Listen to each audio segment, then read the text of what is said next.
Assalamualaikum warahmatullahi wabarakatuh. Alhamdulillah wahdah, salatu wassalamu ala rasulillah. Allahumma salli ala nabil hashimi Muhammadin wa sallim tasliman. Khususan laharatul muazzam wal mukarram guru agung warsa abahanam Sayyidi Syekh Sahibul Wafat Tajul Arifin radhiyallahu ta'ala anhu. Al-Fatihah. Bismillahirrahmanirrahim. Alhamdulillah rabbil alamin. Arrahmanirrahim maliki yaumiddin. Iyyaka na'budu wa iyyaka nasta'in. Ihdinas siratal mustaqim. Siratal ladzina an'amta 'alaihim ghairil maghdubi 'alaihim waladdallin. Amin. Bapak Ibu, ikhwan akhwat saudara yang berbahagia, sebelumnya kita sudah sedikit mendapatkan informasi bahwa ketika kita mengucapkan atau menzikirkan kalimat la ilaha illallah itu, di mana la ditarik dari bawah pusar naik ke otak di kepala, ilaha bergerak dari otak di kepala turun ke dada sebelah kanan, lalu illallah bergerak dari dada kanan lalu menyerong ke kiri menurun melewati tengah dada, kursi dada hingga berakhir di dada sebelah kiri di bawah tulang rusuk, yaitu di pusat jantung di latifah qalbi. Namun ternyata tidak hanya itu, tidak hanya sekedar gerakan bawah pusar lalu ke otak di kepala, dada kanan, dada kiri, tidak sekedar gerakan di dalam zikir jahar, karena di dalam gerakan itu pun ternyata harus kita isi dengan takhayyul wa yamuddaha bit takhayyul. Ketika mengalirkan lafaz zikir la ilaha illallah itu juga diikuti dengan takhayyul. Karena ada takhayyul ini, maka gerakan kepala di dalam zikir jahar menjadi tidak boleh asal-asalan. Kenapa? Karena kalau asal-asalan atau gerakannya itu atas bawah, up down, ya tentu tidak dapat takhayyul yang dimaksudkan di dalam kalam pengersa abahanam ini, ya Bapak Ibu. Jadi salah satu unsur yang melekat kuat di dalam zikir jahar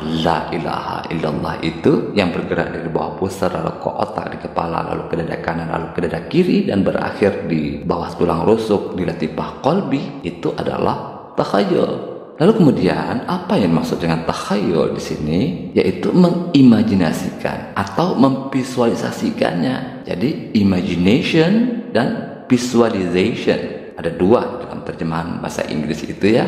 Dan satu lagi itu ada vision, visi. Jadi takhayyul itu pengertian dasarnya imajinasi. Nanti ketika semakin kuat imajinasi itu, maka berubah istilahnya itu menjadi visualisasi. Jadi visualisasi itu lebih kuat daripada imajinasi, ya Bapak Ibu. Ketika kita mampu mengimajinasikan adanya gambaran visual yang mengikuti kalimat la ilaha illallah, nah inilah visualisasi. Ada gambaran visualnya. Artinya imajinasi itu sudah sangat kuat, sehingga dengan kuatnya imajinasi menjadi terlihatlah oleh batin gambaran visual dari pergerakan kalimat la ilaha illallah itu. Gambaran visual yang bergerak dari bawah pusar lalu ke otak di kepala, dada kanan dan dada kiri. Jadi visualisasi itu bukan imajinasi biasa, ya, tetapi imajinasi yang sudah harus kuat sehingga muncul gambaran visualnya. Jadi sebetulnya visualisasi inilah yang dikehendaki dari makna takhayyul itu. Kita memiliki imajinasi yang sangat kuat, sangat dalam. Visualisasi, ada gambaran visualnya. Nah, ini tidak mudah, ya Bapak Ibu sekalian, untuk mendapatkan takhayyul dalam pengertian visualisasi ini.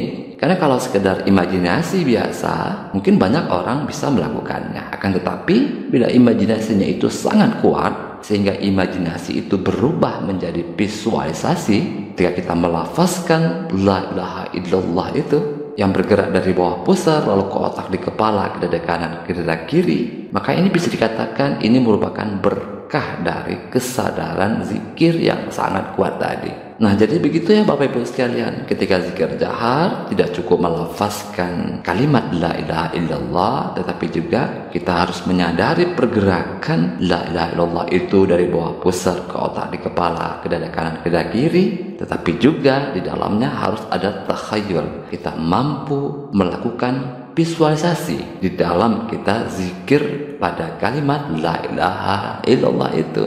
Lalu kemudian bagaimana cara kita melakukan visualisasi? Apakah ketika kita memvisualisasikan itu kita harus menghadirkan gambar tertentu, cahaya misalnya, atau bagaimana? Jadi kita menghadirkan gambaran visual cahaya. Ya, saya kira tidak ada masalah juga agaknya, ya, kita memvisualisasikan cahaya. atau gambaran visual lainnya sebagai alat bantu kesadaran. Jadi gambaran visual yang sengaja kita hadirkan itu alat bantu di dalam visualisasi. Jadi kita sengaja menghayalkan atau mengimajinasikan cahaya atau gambaran visual lainnya sehingga imajinasi menjadi kuat. Gambaran visual itu pun menjadi terlihat seperti nyata oleh pandangan batin kita. Nah, ini saya kira tidak apa-apa ya Bapak Ibu. Kita menghadirkan dengan sengaja gambaran visual ya, seperti kita menghadirkan cahaya ketika kita menggerakkan lapas zikir jahar dari bawah pusar lalu ke otak di kepala, ke dada kanan, ke dada kiri. Ini artinya kita mampu menyadari kalimat zikir jahar itu, kita mampu mengetahui atau menyadari kalimat la ilaha illallah itu.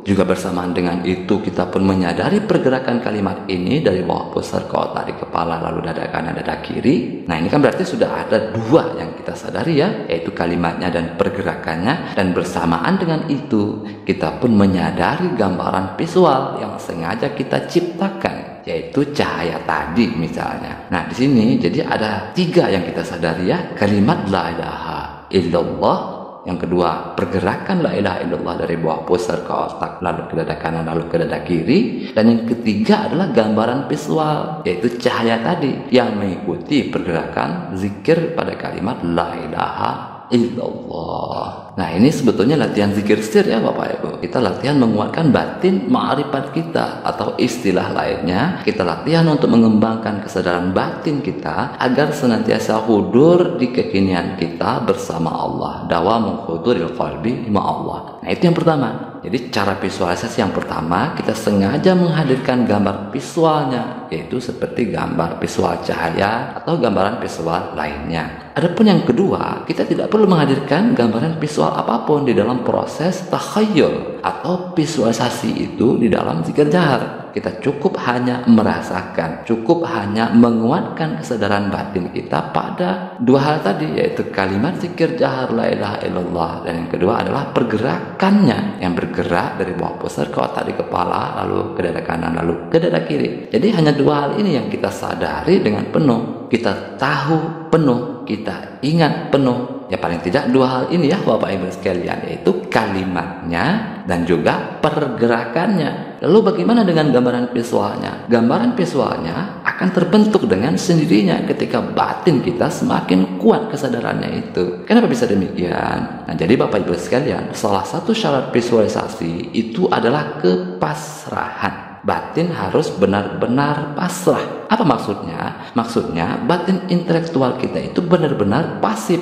benar-benar berhenti. Akan tetapi batin tetap sadar, tetap ingat, tetap mengetahui. Jadi batin itu berhenti di titik sadar saja. Titik, hanya sampai di situ, tidak kebablasan. Artinya kita mengetahui tapi kebablasan. Kita berpikir, menilai dan menganalisis. Ini tahunya itu bablas namanya, karena batin intelektual aktif. Jadi batin intelektual harus pasif.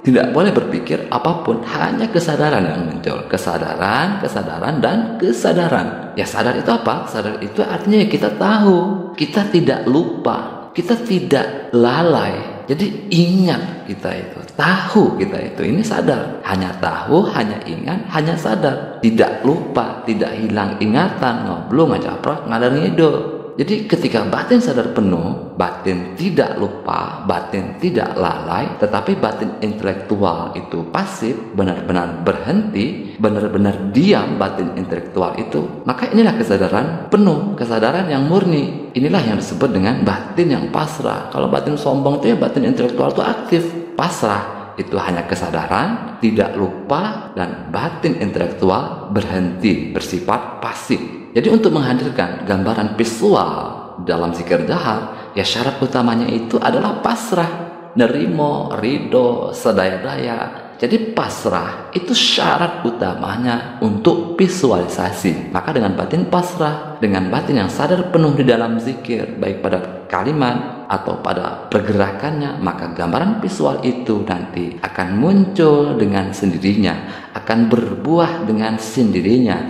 sebagai buah dari kesadaran zikir jahar itu. Kan memang begitu ya Bapak Ibu sekalian, apa yang kita tanam itulah yang akan berbuah.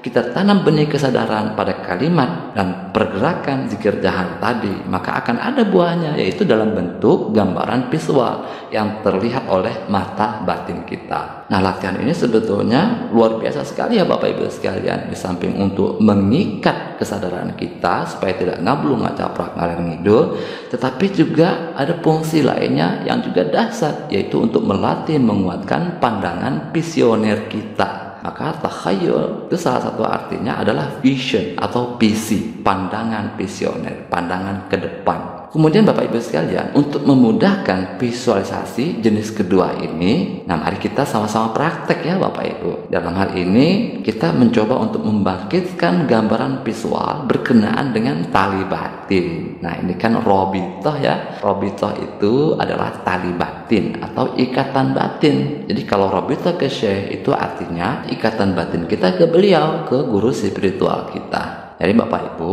mari kita praktek ya. Kita dengan praktek yang sederhana saja ya.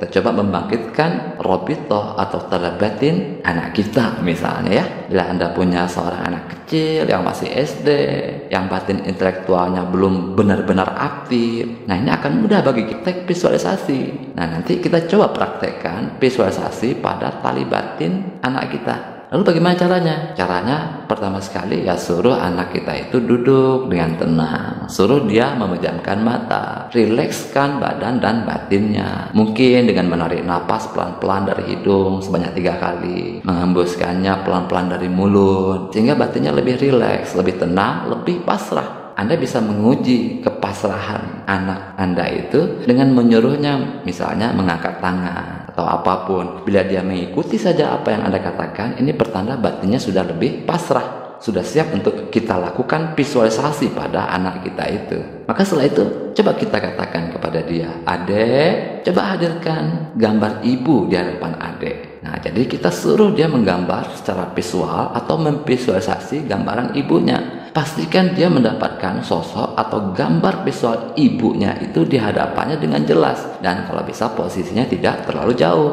Nah setelah itu coba tanyakan, "Adek, ada nggak semacam tali yang menghubungkan batin adek ke ibu?" Nah ini tali batin. Titik berangkat tali batin itu adalah kepala, dada, atau perut. Ke kepala, dada, atau perut ibunya. Nah ini penghubung tali batin. Ada yang dari kepala, ada yang dari dada, ada yang dari perut.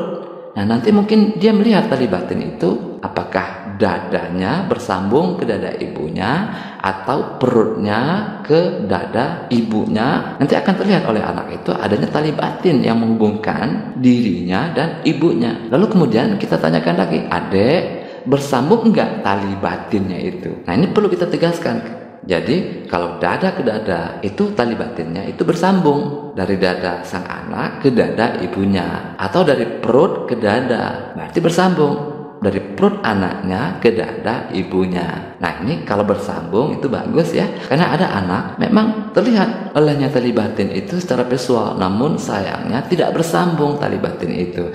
Nah ini sangat menyedihkan ya Bapak Ibu sekalian. Lalu kemudian coba kita tanyakan lagi kepada anak kita itu mengenai bentuk dan gambaran tali batin itu. Maka nanti dia akan bisa menjawab, "Oh tali batin itu warnanya merah darah." Sebesar apa? Sebesar lengan. Oh tali batin itu warnanya putih, terang, seperti tali yang terbuat dari cahaya. Jadi macam-macam. Nah jadi kita bisa mendapatkan informasi yang jelas tentang gambaran tali batin. Nah ini kan tidak mudah Bapak Ibu ya untuk mendapatkan informasi gambaran visual tali batin itu. Tetapi dengan praktek visualisasi, dengan takhayul, kita bisa mengetahui bagaimana tali batin itu gambarannya, bentuknya, terutama keadaan tali batin anak kita kepada ibunya. Makanya kalau tali batinnya terputus, ya ibunya harus lebih sayang kepada anaknya. Berbahaya kalau tali batin itu terputus. Tali batin itu harus bersambung, terserah dari dada ke otak, dari dada ke dada, atau dari dada ke perut, atau bagaimanapun. Yang penting tersambung, itu sudah sangat bagus sekali ya Bapak Ibu sekalian. Nah Bapak Ibu sekalian, inilah yang saya maksudkan tadi ya. Jadi nggak perlu memvisualisasikan cahaya di dalam zikir tadi. Kita cukup pasifkan batin intelektual kita. Kita bangun batin yang pasrah. Kita kuatkan kesadaran batin kita. Maka nanti kita akan bisa melihat sendiri gambaran visual yang merupakan buah dari kepasrahan kita, buah dari kesadaran batin kita. Apakah bentuknya itu cahaya atau dalam bentuk gambaran visual lainnya. Baik, itu saja yang dapat kita pelajari pada kesempatan kali ini. Semoga ada hikmahnya untuk batin spiritual kita, khususan Al-Hadratul Mu'azzam Al-Mukarram Guru Agung Pangsahabanam Sayyidi Syekh Muhammad Shahibul Wafat Tajul Arifin radhiyallahu ta'ala anhu. Al-Fatihah. Bismillahirrahmanirrahim. Alhamdulillahirabbil alamin. Arrahmanirrahim. Maliki yaumiddin. Iyyaka na'budu wa iyyaka nasta'in. Ihdinas siratal mustaqim. Siratal ladzina an'amta 'alaihim ghairil maghdubi 'alaihim waladdallin. Amin. Allahumma shalli 'ala nabiyil hasyimi Muhammadin wa ala alihi wa sallim tasliman. Allahumma shalli wa sallim wa barik alaihi. Wassalamualaikum warahmatullahi wabarakatuh.